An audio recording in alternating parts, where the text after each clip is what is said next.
Pour accéder au Grand Prix, c'est très compliqué. Il faut que les teams vous remarquent et que vous soyez bon parmi d'autres pilotes. Mais comment savoir si vous êtes le meilleur des autres jeunes pilotes qui veulent accéder au Grand Prix? Eh bien, il y a des championnats du monde junior ou des championnats juniors, que ce soit dans les régions du monde, donc que ce soit l'Asie, que ce soit l'Océanie, que ce soit les Amériques, mais on a aussi des championnats même dits du monde. Dans cette vidéo, on va en voir deux, le Junior GP et la Red Bull Rookies Cup. Et bonjour à tous et à tous, c'est Checheux. J'espère que vous allez bien, moi c'est nickel. Aujourd'hui pour une toute nouvelle vidéo. Si ça vous plaît, n'hésitez pas à lâcher votre plus gros pouce bleu, ça me ferait extrêmement plaisir. À vous abonner si vous aimez mon contenu, activer la cloche de notification pour être au courant de toutes les nouvelles vidéos qui vont sortir sur la chaîne. Je vous laisse sans plus tarder avec la vidéo, j'espère que ça vous plaira. C'est parti. Commençons par la Red Bull Rookies Cup.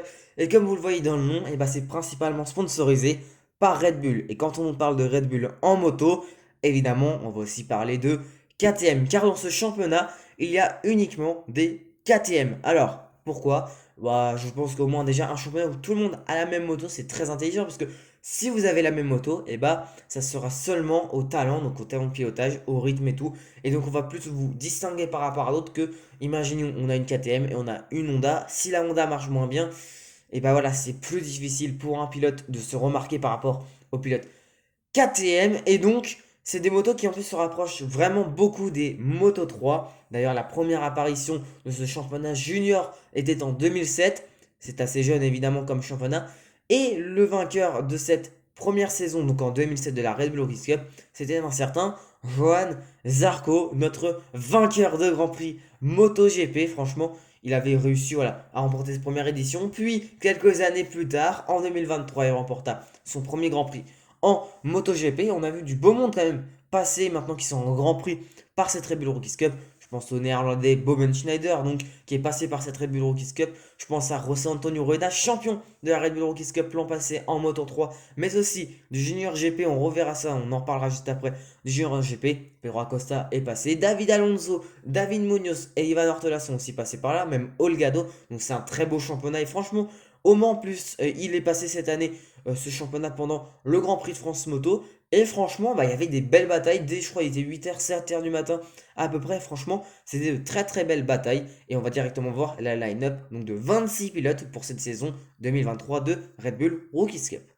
Donc, la line-up de la saison 2023 en Red Bull Rookies Cup, nous avons André Piqueras, Alvaro Carpe, Maximo Kieles, Rico Salmela, Jacob Roulstone, Alberto Fernandez, Marcos Ruda, Casey O'Gorman, Rucher Moudley, Marcos Morelli, Guido Pini, Hakim Danish, Cormac Buchanan, Lawrence Luciano, Fadia Aditama, Daniel Charil, Kevin Farkas, Eduardo Baggio, Cartes Thompson, Jacob Rosenthaler, Eddie Oshii, Shinya Ezawa, Alexander Henriquez, Aonori Misera, Leo Razemstorfer et Rhys Stephenson.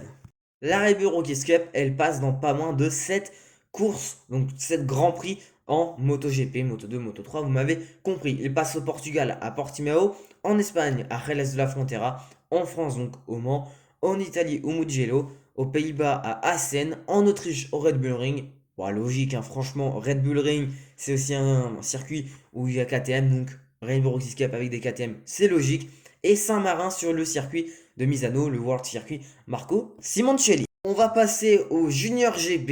Et le Junior GP, d'ailleurs, c'est un championnat du monde junior qui avant s'appelait CEV, le championnat d'Espagne de vitesse. Donc c'était pas le championnat du monde junior, c'était seulement le championnat d'Espagne où d'ailleurs Fabio Quartararo avait été champion en 2013 et en 2014. Donc ce championnat était tellement relevé, et évidemment on avait un Quartararo qui dominait et qui était très bon en Moto 3. Ils ont donc décidé de l'appeler maintenant championnat du monde et puis championnat d'Espagne. Donc voici la line-up 2023 du Junior GP avec Tatjakorn Bouasri, Joël Esteban, Eddie Oshii, Li Shuei, Nicolas Fabio Carraro, Adrian Cruzeiro, Jacob Roulstone, Cormac Buchanan, André Piqueras, Alessandro Morossi, Rucher Moudley, David Almansa, Elia Bartolini, Geoffrey Emmanuel, César Tiessi, Angus Greenfeld, Alessio Mattei, le français Gamma Planck, Léo Razemstorfer, Aol Wesu, Noah Detwiller, Kevin Farkas, Daniel Charil, Luca Luneta, Casey O'Gorman, Ryan Larkin, Marcos Ruda, Torin Collins, Kanta Amada, le français Alex Gourdon, Jacob Rosenthaler, Alvaro Carpe, Xavier Zurutusa, Shinya Ezawa, Marcos Uriarte, Kotaro Ishimi, Fatia Arbi Aditama et Facundo Lambrias. Le calendrier du Junior GP, il est bien différent de celui de la Red Bull Rookies Cup. Alors, nous allons quand même que dans deux pays, et normal, avant c'était le CEV, donc le championnat d'Espagne, mais il y a quelques circuits qui sont aussi au calendrier de la Red Bull Rookies Cup. Alors, nous avons le Portugal, mais cette fois-ci Estoril, ensuite l'Espagne avec Valence, une nouvelle fois en Espagne à Jerez de la Frontera, ensuite le Portugal avec Portimao, l'Espagne, on y retourne avec le Grand Prix de Catalogne, enfin la course en Catalogne à Barcelone, avec ensuite l'Aragon en Espagne, et ensuite on retourne à Valence pour une nouvelle manche en Espagne. Maintenant, je vais vous parler de quel est pour moi, évidemment que pour moi, le championnat le plus dur. Alors, je vais quand même mettre le championnat du monde junior, donc le junior GP. Alors, pourquoi?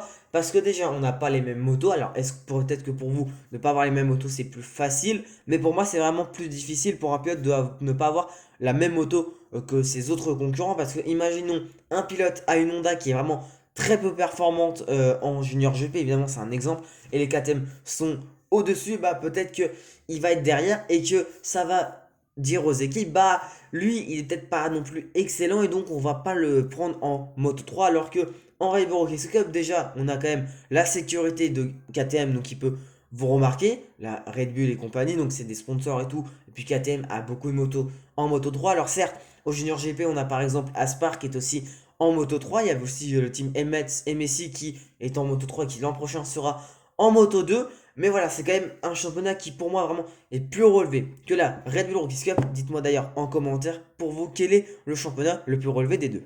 Voilà, cette vidéo est terminée, j'espère qu'elle vous aura plu. Si oui, le petit like, n'hésitez pas à vous abonner avec la cloche de notification si vous aimez mon contenu. En tout cas, c'était Cheche, moi je vous dis bien à bientôt dans une prochaine vidéo.